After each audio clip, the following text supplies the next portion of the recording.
Welcome to Business English Vocabulary Builder, both from the American and British English. Oh, look, the American flag has bigger stars. Alright, let's start this off. Our first idiom is a full plate, more or less technically also known as a lot on your plate. This just basically means you can go ahead and your schedule is full, such as whenever your plate is full of food, say carrots, peas, french fries, or whatever you like to eat, you can't add more food until you've eaten at least part of it. So that's the same thing for the schedules as well too. When you say you have a full plate, that just basically means you have a full schedule. Like I have something to do that day, I have something to do that day, I have something to do, and so on and so on and so on. Next up, we have ahead of the curve. Ahead of the curve, this basically means you're ahead of current trends or other business techniques than everyone else too. Say you basically found out that hey, there's this new trend on TikTok. Da, da, da, and then go ahead and once you find out immediately that it happens, go ahead and do it yourself too. Da da da, before everyone else. Alright, next up we have a learning curve. A learning curve just basically means you're learning quickly. You are learning quickly. Like let's say you are learning quickly as the Flash can. I'm not sure the Flash can learn that quickly. Next up we have a long shot. Long shot, when something's a long shot, that means that something, usually that situation, it's very unlikely.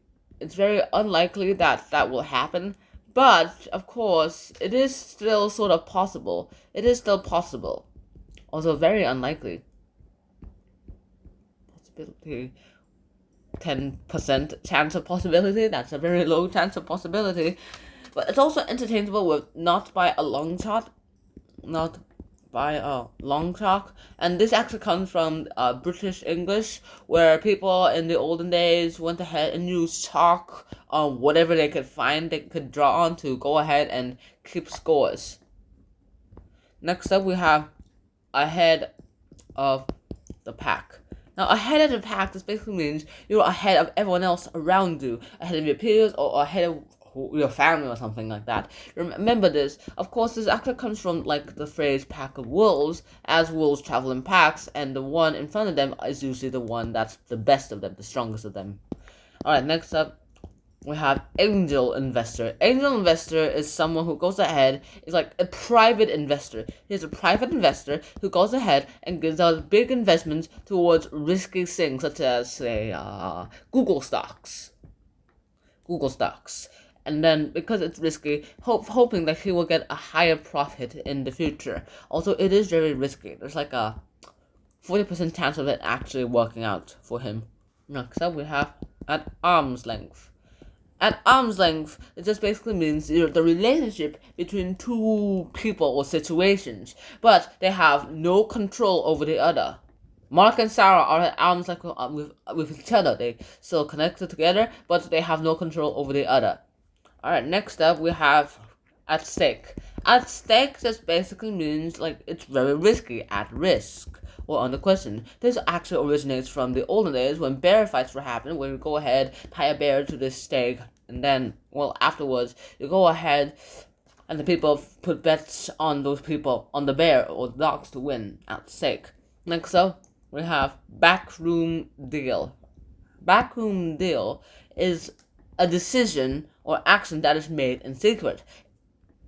If you ever played like that game called the Backrooms, you basically go ahead and know what the backrooms are. It's like that kind of mysterious room in the back of a building that's hidden from public eye, where you go ahead and do things. In the olden days, laundromat backrooms were gambling places, and of course there are other places to really talk about as well too. But backroom is like a place where you make decisions in secret from the public eye. Next up, we have back to square one. Now, back to square one, it just basically means you have to go ahead and start from the start again. You have to start from the beginning again. Do everything from scratch again. And of course, this time you go ahead, you realize that you've lost, and you go back to the middle to go ahead and recompensate and change the whole thing. And then we have back to the drawing board, which is a similar idiom, but a little different itself too. This originates from America, where there was this cartoonist in, like, I don't know, the 1900s, where he went ahead, drew a cartoon, and basically wrote back to the drawing board on the top. And back to the drawing board also means not to start from the beginning, but the complete beginning. Start from the complete beginning. And to start, you realize that you drew it wrong, and now you have to draw it again. Alright, next up we have the bad egg. Now, bad egg is basically describes a person who is basically untrustworthy, as well as very unreliable. Now, you use this expression, the bad egg, because, well, an egg, when it becomes rotten and you haven't taken the shell out yet, it looks out the same on the outside, but if you look on the inside, everything's become a little rotten. Bad egg is a very good disguise. Alright, next up we have ballpark figure. Now, our ballpark figure, this basically means it's like a rough estimate of something, on information that usually is very lacking as well too. You basically get your information from, let's say, one sentence, and you make an estimate of a number on that too. Alright, next up we have bang for the buck. Bang for the buck just basically means that you get something for your money. Get something from your money. Like, you get some value of your money, you get some, like, usually thrift stores and yard sales are great places for this too. We get the value for your money. Next up we have the word barking up the wrong tree. Now, this is more or less used in professional terms. Mainly you go ahead and use this in social conversation. And this is basically means you're going ahead and you're venturing and doing something that will definitely become unsuccessful. Like a dog trying to catch a cat, but then the cat scrambled the tree and the dog saw the wrong tree and is barking at an empty tree while the cat is, like, yowling at him at another tree. The more professional term here is not on the right track, or under the wrong impression. Alright, next up we have this. Beat someone to.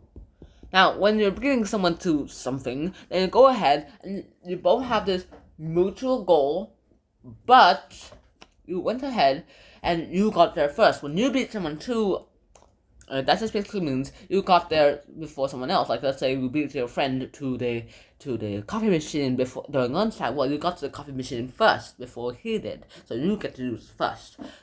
Alright, next up we have behind someone's back. Behind someone's back. This basically means you're going ahead and doing some actioning without that person's knowledge. You're doing it without that person knowing at all what's happening. It's more of a social idiom, unfortunately, and we usually use this word when someone's did something behind someone's back, mainly because if that person knew it, well, she'd be mad. Alright, next up we have behind the scenes. Now, behind the scenes just basically originates from the theater, and this basically means what happens somewhere away from the public eye, something that the public doesn't see, something going on secretly. Alright, next up we have belt tightening. I have so many idioms today. Belt tightening. Belt tightening just basically means you're going ahead and you're cutting funding, or you're reducing your budget on something, mainly during financial situations like stock crashes or other things as well too. Alright, next up we have bend over backwards. When you're bending over backward, when you're doing something bend over backward, that basically means you're doing more than you expected. This is usually done in praise or achievements, and you're doing this expectedly as well too. When you do 10% more work than you were required to do, well, you just bend over your back, but not by much. Alright, next up we have between a rock and a hard place. This just basically means you went ahead and you're doing something, but you're given two options, and within those two options, you went ahead and both of them are very unpleasant. You don't want option one. you don't want to do option 1, but you also don't want to do option number 2. But those are the only options that are available towards you. Alright, next up we have bite the bullet. Now, when you're biting the bullet, that just basically means you decided to go ahead and do something difficult. And when you did something difficult, that just basically means you went ahead and did it. Also, usually that's saying you decided to do, you delayed it a little too long. Next up, we have bitter pill to swallow. Now, the bitter pill to swallow here just basically means this is an undeniable truth. And this undeniable truth is pretty bitter, but you have to face it no matter what. Now, bitterness, of course, is usually linked with something unpleasant. And so, if there's a bitter pill, which most medicine is, you still have to swallow it, even if it is something you don't want to. Alright, next up, we have blank check. Blank check is one of those idioms that are a bit more controversial, mainly because, well, the blank goes ahead and describes a little bit controversial things, because, well, blank check just basically means go ahead and you decide to do something without thinking about how you're going to pay for it. You don't even care how you're going to pay for it, you're just going to do it, and probably figure it out later. We'll figure it out later, you say, and then realize you can't figure it out later. Alright, next up we have blow it all. Blow it all just basically means you went ahead and you failed something catastrophically. And so catastrophic that it is actually kind of hard to go ahead and get your losses back too. Say you accidentally blew it all and now you just lost your house, your job, your family, etc. Well, you just blew it all and there's a very low chance you're actually going to get it all back. Not near zero. Next up we have blue collar. Now, blue collar just basically describes manual work, such as, in today's modern world, building, chopping trees, farming, and etc. And with all that, blue collar workers are the ones who do the manual work. And that is it. That is Day 1 of Business English Vocabulary Builder. Powerful idioms, sayings, and expressions to make you sound smarter in business. Review time. I'm just going to read out all these words and I'm just going to go ahead and I hope you guys will understand. Let's get this started with. A full plate, a lot on your plate. Ahead of the curve. A learning curve. A long shot. Ahead of the pack. Angel investor. An arm's length. At stake. Backroom deal. Back to square one. Back to the drawing board. Bad egg. Ballpark figure. Bang for one's buck. Barking up the wrong tree. I'm not gonna do that. Beat someone too. Behind someone's back. Behind the scenes. Belt tightening. Bend over backwards. Between a rock and a hard place. Bite the bullet. Bitter pill to swallow. Blank check. Blow it all. Blue collar. I have a black collar. Bye.